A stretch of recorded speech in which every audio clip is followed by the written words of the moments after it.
I think it's very important that tradition stays, and tradition has a huge part of all this. But there's also points where you look at tradition and go, is that still fit for purpose today? Is that still the right thing to do? Are we still doing and having the most impact we could be having? There's a power struggle happening inside the British royal family right now, and it's not the one you think you know. For years, the headlines have centered on William and Harry, brothers divided, titles stripped, a family torn apart across the Atlantic. That story still runs, and it probably always will. But deep inside the palace walls, a quieter and in many ways more consequential battle is taking shape, one that will define the monarchy for decades to come. It involves a man who has never once grabbed headlines for the wrong reasons. It involves a woman who spent 20 years fighting to earn her place at the table.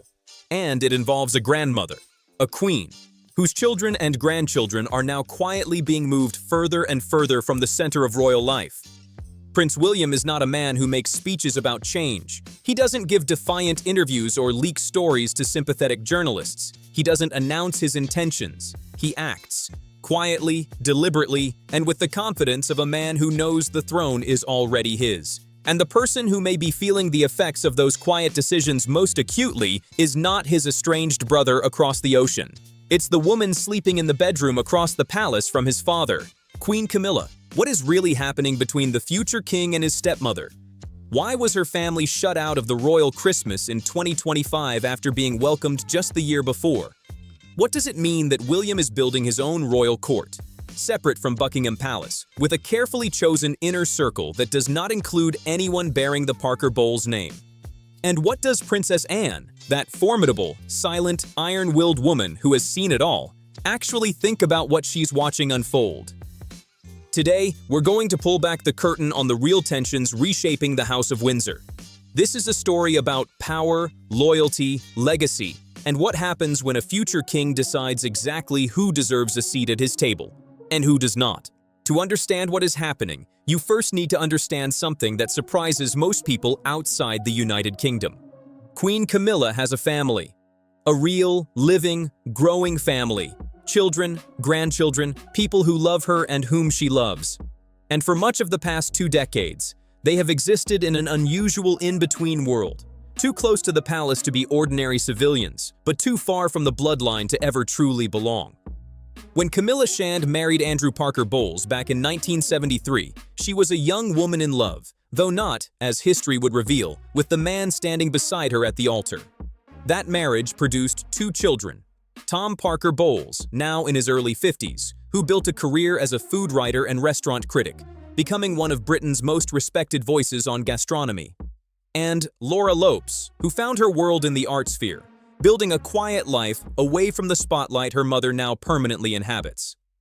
After Camilla's divorce in 1995 and her eventual marriage to Prince Charles in April 2005, these 2 children were suddenly thrust into a strange new reality. Their mother was now the wife of the heir to the British throne. Not a royal herself, not yet, but undeniably adjacent to royalty. And through them came a new generation. 5 grandchildren who would grow up knowing that their grandmother lived in a palace, rode in carriages, and wore crowns. Laura has 3 children, Eliza, Gus, and Louis Lopes. Tom has 2, Lola and Freddie Parker Bowles. 5 children in all. 5 young people who hold no royal titles, carry no HRH prefix, and bear none of the constitutional weight of the Windsor line. They are, in every legal and institutional sense, ordinary citizens. But ordinary citizens do not spend Christmases at Sandringham. Ordinary citizens are not photographed at royal events alongside kings and queens. And for several years, that is exactly the unusual position Camilla's family found themselves in. This integration was deliberate. In the early years of Charles and Camilla's marriage, the palace worked hard to soften public resistance to the relationship. The British people had loved Diana fiercely, and many had never forgiven Camilla for the role she played in the collapse of that marriage. Allowing Camilla's children and grandchildren to attend family events and be seen as part of the extended royal circle was part of a longer rehabilitation project. It humanized her. It showed her as a grandmother, a mother, a woman with roots and relationships beyond the palace. And by 2024, it seemed to have worked. When Camilla's children attended Christmas at Sandringham that year, the first time they had been included in that most intimate of royal gatherings, It felt like a watershed moment. The acceptance was complete. The family had arrived, or so everyone thought. To understand why things are shifting, you need to understand William, not the William of the tabloids, the reluctant royal, the grief-stricken son, the man caught between duty and desire. You need to understand the William who has been quietly, methodically, transforming himself into something the monarchy hasn't seen in generations. A future king with a specific plan. William has never been a man who wears his beliefs on his sleeve. But if you watch him carefully, not what he says, but what he does, a very clear philosophy emerges. He believes the monarchy must earn its place in modern Britain every single year, that it cannot coast on tradition alone, that it must be seen to be working, relevant, and serving the public in ways that actually matter to ordinary people. This is not a radical idea on its face, but in the context of the institution he is inheriting, it is quietly revolutionary. This philosophy was forged in the heat of the hardest years of his life. He watched his mother, Diana, do something no royal before her had managed to do quite so naturally. She connected with people, not through protocol or ceremony, but through presence, through the decision to kneel beside a dying AIDS patient when everyone else stood at a distance, through the willingness to sit with a child in a hospital ward and hold their hand and simply be there. William saw how powerfully that resonated, and he saw what the monarchy looked like to ordinary people when it didn't offer that. He also watched what scandal could do. The Prince Andrew crisis was not, for William, a distant family embarrassment. It was a case study in exactly the kind of failure he is determined to avoid. Andrew's association with Jeffrey Epstein, the catastrophic BBC interview, the drawn-out legal battles, the refusal to cooperate with investigators. All of it was, in William's view, a slow-motion disaster that the institution handled far too slowly. People close to William have described him as quietly furious during those years. Not publicly, never publicly, but behind closed doors, seething at the pace at which the palace moved, watching his father hesitate, watching the institution protect itself at the expense of its own credibility. When Charles finally acted, stripping Andrew of his royal titles, removing him from his Windsor grace and favor home, the decision was widely understood to have had William's full backing. He and Camilla had reportedly pushed for it. They were aligned temporarily in wanting the same outcome: remove the liability, protect the institution. That alignment is important to understand, because William and Camilla have shared enemies, and shared enemies can create the appearance of friendship. In public, they have been warm, functional, and cooperative. They appear at events together, they smile, they perform the rituals of family. But in private, the story is more complicated. William has never forgotten. Not the particulars of an affair he learned about long before most people. Not the nights his mother spent crying. Not the systematic undermining of a woman he loved completely. Forgiveness is not the same as trust. And trust, with Camilla, has always been conditional. If there is one phrase that captures William's vision for the future, it is this: the slimmed-down monarchy. This is not a new concept. The idea of reducing the number of working royals, cutting the palace payroll, and focusing public-facing duties on a smaller, more streamlined core group has been discussed for years. But William is the one who seems prepared to actually do it. His actions already speak clearly. When he and Kate decided in November 2025 to move their family from Adelaide Cottage to Forest Lodge on the Windsor Home Park estate, royal observers immediately understood what it meant. They were not moving to Buckingham Palace, the historic seat of the monarchy, the building most closely associated with royal power. They were building their own household, creating their own court, establishing a base of operations that is distinctly theirs, separate from the current palace structure. That move sent a signal. The next monarchy will not look like the current one. In William's vision, the working core of the royal family is tight and focused. William himself, Kate, their children, George, Charlotte, and Louis, as they mature into public roles. Perhaps Prince Edward and his wife Sophie, the Duke and Duchess of Edinburgh, who have proved themselves to be reliable, hardworking, and scandal-free. And Princess Anne, for as long as her health and energy allow. You'll notice who is not on that list. Harry and Meghan have already been written out of the story. That chapter, however painful, is closed. Andrew's removal has been completed. What remains, sitting slightly outside the circle, slightly adjacent to power, is Camilla's extended family. 5 grandchildren and 2 children who have grown accustomed, over 2 decades, to a proximity to the throne that was never theirs by birth. Under Charles, that proximity was permitted, even encouraged. It served a purpose. But Charles will not always be king. And when the moment of succession arrives, the person whose approval determines whether Tom Parker Bowles and Laura Lopes and their children continue to be welcome at royal Christmas gatherings will be William, the man whose mother Camilla helped destroy. Royal families communicate through symbols. They always have. The seating arrangements at state dinners, the order of precedence on palace balconies, the guest list at Sandringham. These are not incidental details. They are carefully managed messages, read by everyone paying attention. And in December 2025, a very clear message was sent. It was confirmed that Camilla's children, Tom Parker Bowles and Laura Lopes, would not be joining the King and Queen at Sandringham for Christmas. Tom had made clear that neither he nor his sister would attend. The palace offered limited explanation, noting that the king was managing his ongoing cancer treatment and that the gathering would be more private and family-focused than usual. But royal watchers noted the phrase with quiet significance, family-focused, because the family gathering at Sandringham means the Windsors, the bloodline, the people whose presence there is constitutional, historical, ordained. It does not, by default, mean Camilla's children, who were there in 2024 as guests, as additions, as gestures of inclusion. The difference between 2024 and 2025 was stark. In 2024, their attendance felt like arrival, a milestone, a final act of acceptance after 2 decades of gradual integration. In 2025, their absence felt like withdrawal, not a casual scheduling conflict, but a deliberate recalibration of the social architecture of the royal family. Consider what this means in practical terms.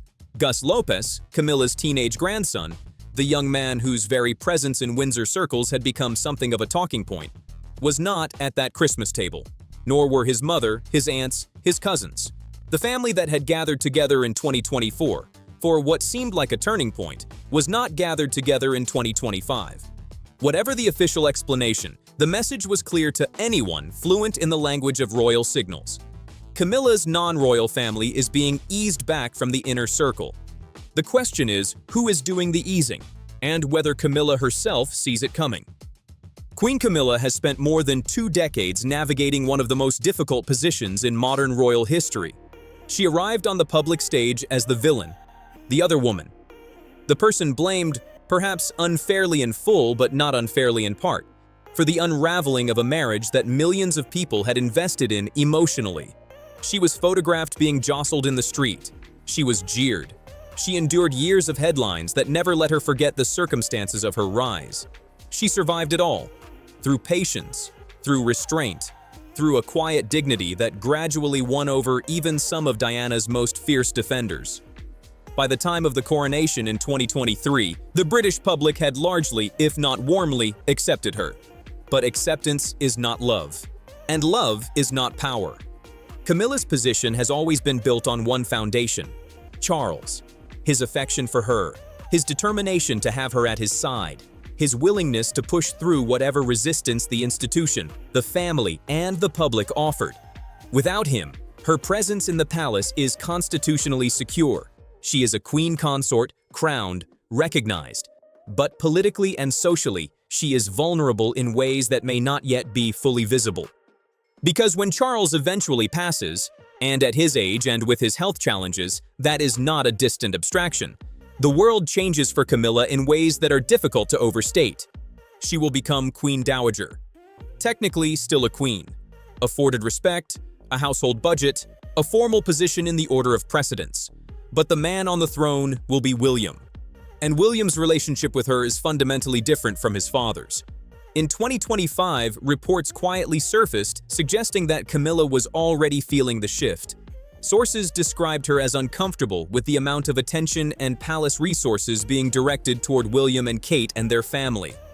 There were murmurs that friends of Kate had made comments, perhaps carelessly, perhaps deliberately, that made senior royals, including Camilla, feel overlooked and sidelined.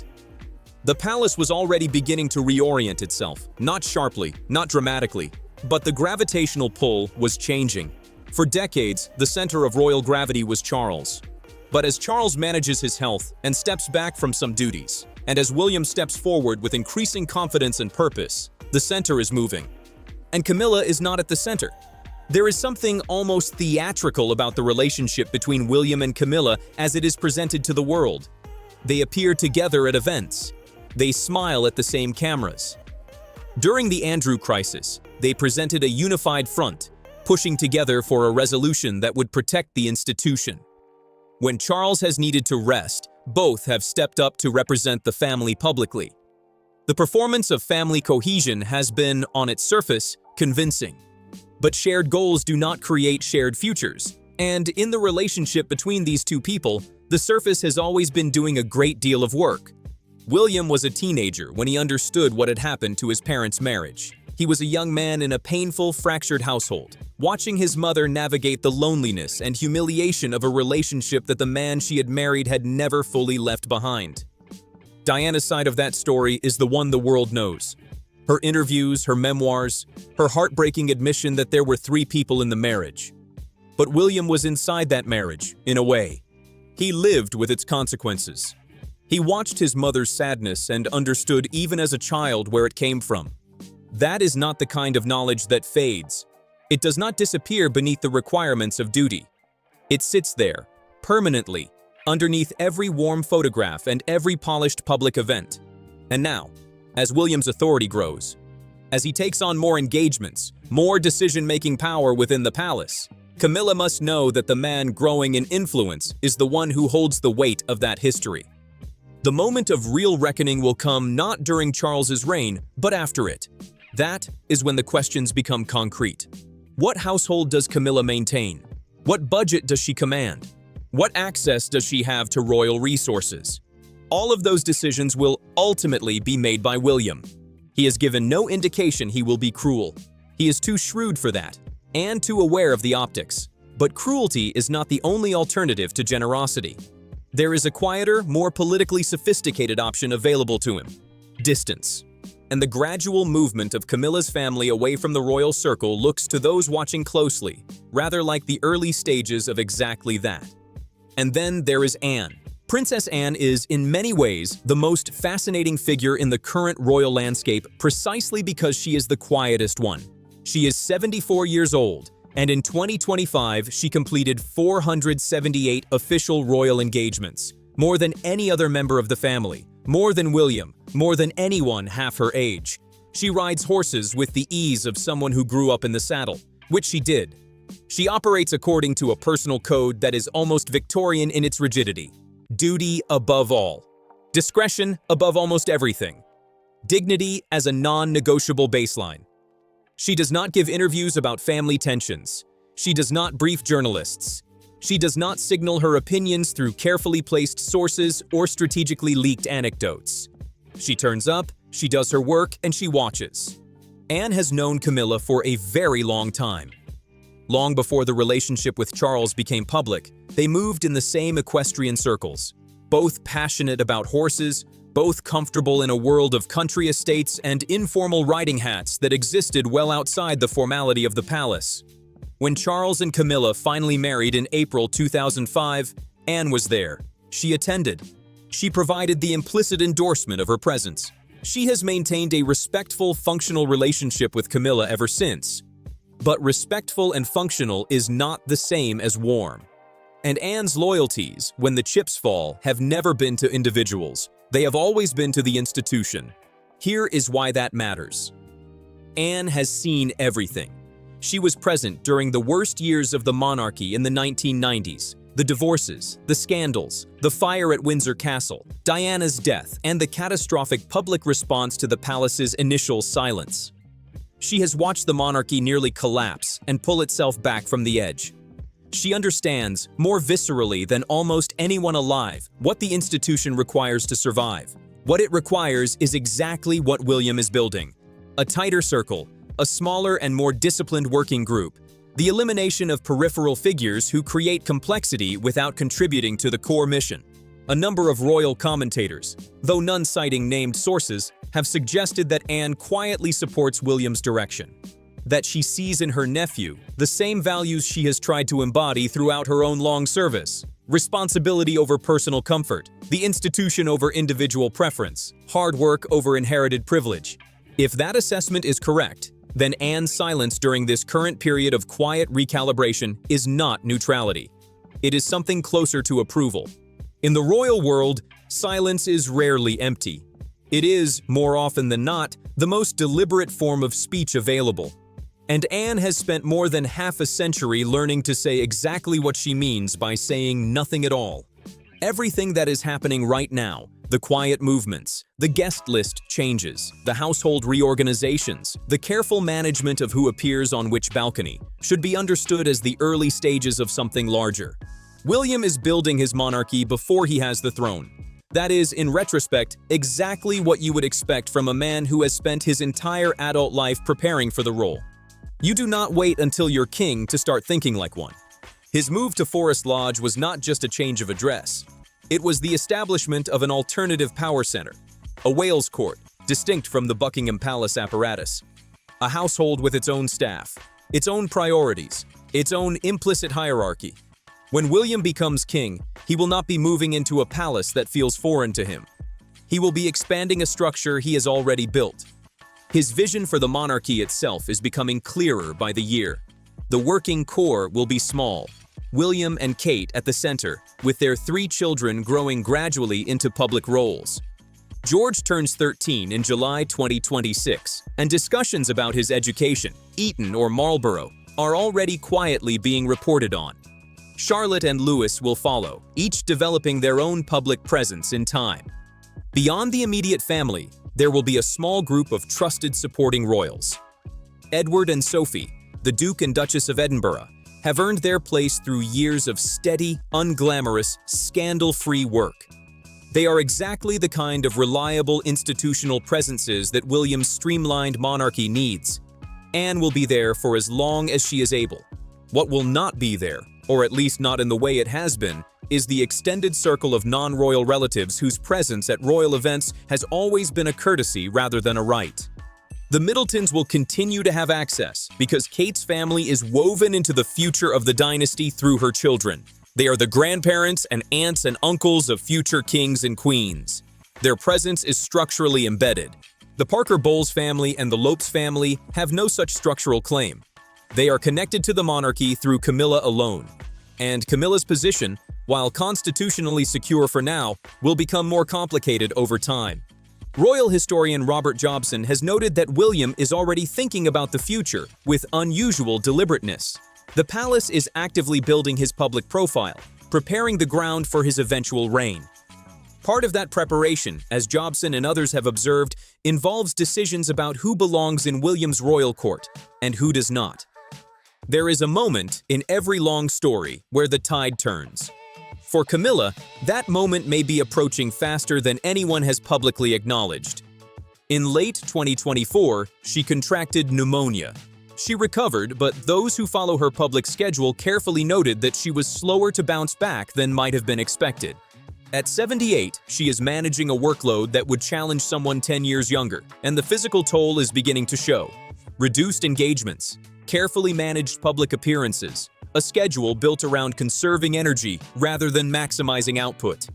Debbie Frank, once Princess Diana's astrologer, but more than that, a woman who spent years in close proximity to the royal world and understands its internal dynamics with unusual clarity, has predicted that 2026 will mark a significant turning point for Camilla. That after April of this year, her role will change meaningfully. That she will step back from the duties that younger royals can absorb, while remaining an influential presence in a quieter, less visible way. That kind of transition, from active queen consort to elder stateswoman, is not a demotion exactly. It is a natural evolution. But it also means a reduction in the formal platform that has given Camilla's family their proximity to the crown. When Camilla is actively conducting engagements and representing the monarchy alongside Charles, her family has a kind of borrowed legitimacy. They are the family of the queen. But as her public role contracts and William's expands, that borrowed legitimacy contracts too. The palace is already adjusting, quietly, incrementally, as it always does. New arrangements are being negotiated in private.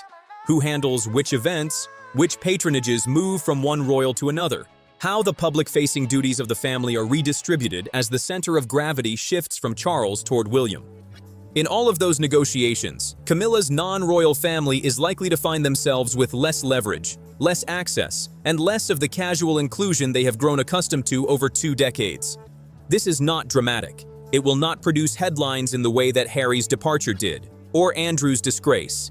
It will happen quietly, through the simple, undeniable mechanism of invitations not extended and photographs not taken, and seats at tables that were once offered and are now simply not. Step back from the individual stories, Camilla's family, Princess Anne's silence, the empty seat at the Sandringham table, and you can see what is actually happening. The British monarchy is in the early stages of a quiet revolution, not the kind that topples institutions or tears families apart dramatically, the kind that happens almost invisibly over years through 1,000 small decisions that only look significant in retrospect. William is not a passive heir waiting for his moment. He is an active architect, building the institution he intends to inherit into something that reflects his own values, leaner, more purposeful, more accountable to the public it serves. He is clearing away complexity, tightening the circle, and making deliberate choices about who belongs at the heart of what will be his monarchy. Camilla's family, those 5 grandchildren and 2 adult children who have spent years navigating the unusual terrain between the ordinary world and the extraordinary one their grandmother inhabits, are finding themselves on the wrong side of that process. Not because of anything they did, not through scandal or failure, simply because they do not fit the structure that the next king is building. And Princess Anne, that long-serving, sharp-eyed witness to everything the monarchy has endured, watches all of it from the sidelines. Whether she approves, disapproves, or simply accepts it as the inevitable working of institutional logic, no one outside the palace can say for certain. But her silence says something. It always does. The real story of the British royal family right now is not the one playing out across the headlines. It is not the lawsuit, or the memoir, or the estranged brother in California.